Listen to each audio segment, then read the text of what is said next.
L'invité du matin de ce jeudi, c'est Timothée Lenoir. Bonjour. Bonjour Crispin, bonne année. Merci, pareillement, bonne année à vous aussi. C'est parti avec vous, cette actualité que nous avons appris, nous avons même diffusé les images ce matin, l'insalubrité au marché central de Kinshasa, le gouverneur a débuté les travaux. Bon, la question sur les marchés centrales, j'ai eu l'opportunité d'être là. J'ai été aussi invité comme un leader d'opinion pour assister à ces grands événements. Il est quand même du devoir du gouverneur, surtout que Zandou est dans ses attributions. Il fallait vraiment s'occuper de la question sur Zandou parce que du point de vue salubrité, la question a été devenue très sérieuse. Il a fallu vraiment l'hôtel de ville s'impose. Évidemment, le gouverneur ne peut pas avoir une telle décision sans pour autant bénéficier de l'appui au niveau du sommet. Il fallait vraiment à tout prix fermer Zandou, surtout qu'il y a déjà des marchés parallèles, Cabinda, Kato, Lingwala, comment on appelle ça, Ziguida, histoire de fermer Zandou et voir un peu dans quelle manière, premièrement, commencer d'abord par les réhabiliter, déloger tout ce qu'il y a en termes de Koulouna, de Chegué, de tous ces bandits, et puis au besoin voir comment réhabiliter les marchés centrales, les moderniser au besoin. C'est pour combien de temps ces travaux? En fait, il y a un délai. Malheureusement, je ne suis pas de l'hôtel des villes, mais ce que je sais étant politique, je me suis renseigné. Il y a eu une sorte d'appel d'offres. Il y a une grande société qui a gagné les marchés officiellement.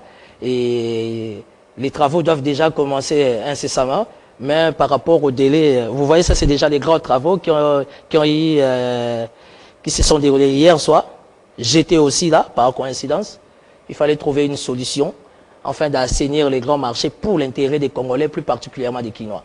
Donc la démarche du gouverneur, c'était vraiment une démarche très républicaine, une démarche très louable. Et voilà, il fallait vraiment essayer de mettre de l'ordre pour que les Congolais puissent vivre quand même dans des meilleures conditions sanitaires. Parce que quand vous parlez des Andous, vous avez Lingwala, vous avez Barumbu, vous avez Gombe, vous avez la commune de Kinshasa, et plus particulièrement Gombe, les bourgmestres de la Gombe, Fabrice Ngoy, il s'est battu pour faire le nécessaire, mais il a été très limité, il a fallu vraiment l'intervention de l'hôtel de ville de Kinshasa. Alors, Zandou, quelle est la partie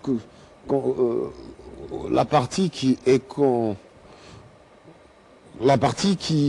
réhabilite? Parce qu'il y a la partie étalage et aussi gâteau, d'autres avenues, Louvois, voilà, Louvois et consort. De l'autre côté, c'est aussi fermé. Normalement, oui, parce que la question sur Zandou, vous n'avez pas seulement les Zandou vers Bokassa, centre-ville, vous avez aussi Zandou, la commune de Kinshasa, s'il faudrait dire ainsi, Wakading, Kato, Louvois. Vraiment, c'est dans un état très crasseux. Et vous êtes sans ignorer qu'aujourd'hui, avec la pandémie, avec la deuxième vague, et là où il y a vraiment l'insalubrité, ça pose problème avec le coronavirus. Alors, il était du devoir des décideurs d'avoir une décision définitive afin de traiter la question sur Zandou. Donc là, les travaux vont débuter vraiment dans tous les quatre coins des Zandou. Ça va étonner tous les Congolais, tous les Quinois, dans le sens où la bonne volonté, la politique du gouverneur permettra à ce que ces travaux puissent aller trop vite. Enfin, dans un délai très bien précis pour qu'il y ait un comeback pour tout le monde. Parce qu'il y a un souci avec ta permission, Crispin, les gens ont peur. Ça veut dire qu'aujourd'hui, quand on réhabilite Zandou, quand on modernise Zandou, et que comme il y a Bassi député, et que comme il y a Bassi généraux, Bassi ministre, je suis venu apaiser les Quinois, tout en étant leader quinois que je suis. Ça veut dire que Zandou a une administration, Zandou a des pavillons, et chaque pavillon a des chefs de pavillon. Ça veut dire que l'administration... On connaît qu'il y avait un problème entre le gouverneur et un partenaire expatrié qui s'est octroyé les droits. Et aujourd'hui, confirme encore. Qu'est-ce qui va advenir? Donc, tout ce problème que vous soulevez, c'est normal que les gens se posent des questions. Oui, mais demain, est-ce que ceux qui sont partis, na Rwagadingi, na 24, dans des marchés parallèles, est-ce qu'ils vont revenir ou on va donner ces marchés à des personnes nouvelles? Je vais suivre ta démarche. C'est vrai qu'il y a eu un problème que nous avons décrié ici devant Télé 50 par rapport à la situation entre l'hôtel de ville avec un famille libanais et finalement le sommet de la République, ils ont compris qu'il faut privilégier les nationalismes et les patriotismes. Ça veut dire que la démarche du gouverneur Ngobila, c'était une démarche républicaine. Pour l'intérêt des Congolais, plus particulièrement des Kinois, il fallait automatiquement, bénéficiant et respectant tous les principes, il fallait fermer Zandu, enfin de réhabiliter Zandu. Donc, une façon de rassurer l'opinion, les vendeurs, Bissono Sotokoli na Zandu, bazala tranquille. Ça veut dire même ceux qui sont allés à Kabinda, ceux qui sont allés à à Lingwala Wenzarai, ceux qui sont allés à Zidika, oui, c'est juste provisoire. Les temps pour les gouverneurs, évidemment, sous la bénédiction, parce qu'il faut qu'on se le dise, le dossier Zandu est bien orienté, très suivi, sous l'impulsion de lui-même le chef de l'État. Ça veut dire que nous comprenons que c'est un grand marché qui reçoit 13 à 15 000 personnes par jour. Ça veut dire que les conditions hygiéniques, les conditions sanitaires doivent être respectées. Raison pour laquelle le gouverneur Ngobila, il est de son devoir, étant le numéro 1 de la, de la capitale de Kinshasa. En quoi vont consister ces travaux?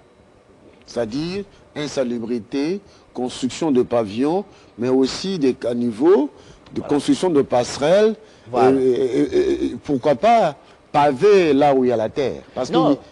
mais déjà quand vous parlez de tout ça, ça veut dire que je comprends réellement que tu es un journaliste d'investigation parce que tu as déjà la donne. Ça veut dire que certainement, connaissant la manière de fonctionner avec beaucoup plus d'expérience de Télé 50, vous avez déjà vu la maquette, parce que moi j'ai vu la maquette, ça veut dire qu'il y aura des, il y aura des parkings, il y aura des toilettes, il y aura des pavillons bien respectés, parce qu'actuellement, nous avons des pavillons qui sont construits sous la dalle. Ça veut dire que des évacuations posent problème.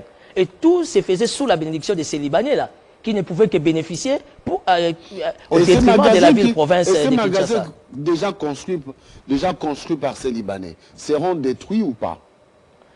Mais, monsieur le journaliste, même si ça doit être détruit, ça veut dire que du fait déjà qu'il y a une maquette, ça veut dire que tout va se refaire. Nous nous sommes posés tant de questions concernant le saut des moutons. Aujourd'hui, vous et moi, nous sommes à l'aise. Ça veut dire que si on peut vraiment serrer la ceinture pendant un moment, traiter la question sur les grands marchés, enfin de mettre être dans de meilleures conditions, surtout que vous et moi, disons que la santé n'a pas de prix, ça sera une meilleure opportunité de laisser l'entière liberté à l'hôtel des villes, au travers de la politique d'Ngobila, de faire les choses bien pour l'intérêt des Kinois. Parce que Zandu, vraiment, de vous et moi, vous le savez, Zandu pose un sérieux problème. Aujourd'hui, depuis que l'hôtel des villes s'est décidé de rester plus observateur que gestionnaire au sein des Zandu, nous avons au moins plus de 5 syndicats qui prennent les 300 francs, les 500 francs, les 1000 francs. Mais malheureusement, il n'y a pas de toilettes, malheureusement, tout est bouché, malheureusement, il n'y a pas des évacuations des immondices. Ça veut dire que ça ne peut qu'interpeller la conscience du gouverneur qui est là pour l'intérêt des Kinois. Très bien, nous félicitons donc, nous encourageons le gouverneur à avancer avec cette action de pouvoir moderniser les marchés centrales parce que lorsqu'on voyage sur d'autres cieux, on trouve que les marchés sont modernes. Il faut encourager, il ne faut pas rester dans les statu quo. Mais les questions posées méritent aussi d'être... Le boulevard du 30 juin, tu n'en parles pas. J'ai été vu le week-end passé, tu roulais calmement en famille avec les enfants. La lumière, oui, c'est bien. Parce qu'il y a la lumière. Il y a la lumière, on félicite. Voilà. Ben oui, mais c'est normal. C'est normal. C'est son rôle en tant que gouverneur de poser de tels actes. Ça sort de l'ordinaire parce qu'on était habitué dans le noir. Dans les noirs. On va changer de cap. On va parler Union sacrée pour la nation qui doit avoir un bureau définitif. L'informateur a déposé son rapport au chef de l'État. Les sorties médiatiques de Kabound et Bemba et Moïse Katumbi. Comment analysez-vous la situation qui se présente maintenant? Là, tu me fais une passe comme Messi. Je ne peux pas rater l'opportunité. D'abord, l'approche de l'Union sacrée, il faut qu'on se le dise. Je suis Timothée Lenoir Efika, allié de Vital Kamerhe. J'en suis très fier d'être partenaire de Vital Kamerhe. Pourquoi je suis obligé d'aimer... En passant, comment va Tochumani? Tochumani Kisombe a fait une crise. Il est jusqu'à preuve du contraire à l'hôpital du Cinquantenaire. Sa situation a semblé être très compliquée, mais il y a quand même eu le soutien de la famille Kisombe, et plus particulièrement le soutien de Mme Amida Chatur Kamerhe pour ses soins. Donc il y a quand même beaucoup d'améliorations pour Tochumani Kisombe. C'était trop brusque, c'était très compliqué, ça donnait l'air d'un poison, on n'a pas trop compris, ça veut dire que nous sommes exposés, nous sommes appelés à être très prudents. La question sur l'Union sacrée. Nous lui souhaitons prompte guérison. Allez. L'Union sacrée, je suis d'accord avec l'approche du chef de l'État. Déjà fin 91, début 92, Étienne Tshisekedi avait créé l'Union sacrée de l'opposition radicale. On a retrouvé Gérard Kamanda. On a retrouvé Faustin Birindoa, on a retrouvé Cléophas Kamitatu, on a retrouvé Lambert Mende Malanga. Donc aujourd'hui, retrouver Lambert Mende au sein de l'Union Sacrée, c'est normal. Il est congolais et il n'y a pas le choix. Aujourd'hui, le chef d'État a initié l'approche ou encore la pensée Union Sacrée de la République ou encore de la Nation. J'en suis fier, pourquoi? Parce qu'il y a déjà quelqu'un qui a prophétisé sur l'Union Sacrée. À l'époque, il était reçu à Top Congo, Vital Kamerhe, il a parlé de l'Union Sacrée. Moi, je me suis posé tant de questions concernant l'Union Sacrée. J'ai échangé il y a 48 heures avec le président Kamerhe, et malgré son état critique toujours à l'hôpital, il m'a expliqué la vision, selon lui, de la manière dont ils avaient conçu la pensée Union Sacrée avec le chef de l'État. Je t'ai dit, monsieur le journaliste, c'était fabuleux. Rien à voir avec ce qu'on voit aujourd'hui. Mais le plus important, il y a l'Union Sacrée, nous adhérons dans la pensée du chef de l'État. Il faut qu'il y ait automatiquement un bureau définitif. Et quand il faudra parler du bureau définitif, moi j'ai une lecture, moi j'ai une approche. Le chef de l'État n'a pas exigé une coloration politique, mais j'ai aimé le besoin du chef de l'État. Ça veut dire la personne qui sera président, élu président de l'Assemblée nationale, doit être une personne maison, s'il faudra dire ainsi. Ça veut dire quelqu'un qui est rodé, quelqu'un qui va renouer le contact diplomatique parlementaire, quelqu'un qui va renouer, suivre de près le contrôle parlementaire des députés. Parce que la plupart des députés, à 70-80%, sont des négligents. Et puis quelqu'un qui va bien gérer l'administration d'une manière générale, comment dire, au sein de l'Assemblée nationale. Moi, je connais un jeune, surtout que nous sommes dans un combat, tous jeunes, le renouvellement et le rajeunissement de la classe politique. Ça veut dire quelqu'un qui a été conseiller juridique, directeur de cabinet adjoint, aujourd'hui directeur de cabinet, ça c'est ma lecture. Quelqu'un comme Jean-Pierre Liaou, moi ça ne me dérange pas. Donc aujourd'hui nous avons besoin d'un profil, un casting qui va répondre aux critères pour l'intérêt de nos parlementaires. Donc aujourd'hui cette question-là, il est du devoir de nos députés de réfléchir 10 000 fois pour l'intérêt de la res publica. Mais quant à ça, nous attendons les élections définitives. Et pour ceux qui croient que Papi va démissionner, Pépé Lukamba, moi je dis non. Je soutiens la démarche de Pépé Lukamba, il ne peut pas démissionner. Nous sommes en politique. Quand il constatera, de son côté, n'ayant plus le contrôle, ou encore la maîtrise, ou encore de conserver sa majorité parlementaire, professeur de surcroît, tout en étudiant son profil, je crois qu'il va démissionner de lui-même.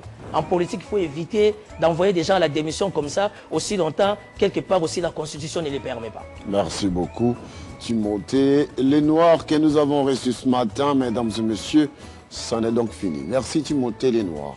Merci beaucoup pour l'invitation. Merci. Mesdames et messieurs, au revoir. Et on se retrouve demain à 18h heure de Kinshasa pour Kinshasa Direct. Pendant ce temps, je vous souhaite bien des bonnes choses. Restez en bonne santé. Surtout que Dieu vous bénisse et que Dieu bénisse vos affaires. Au revoir.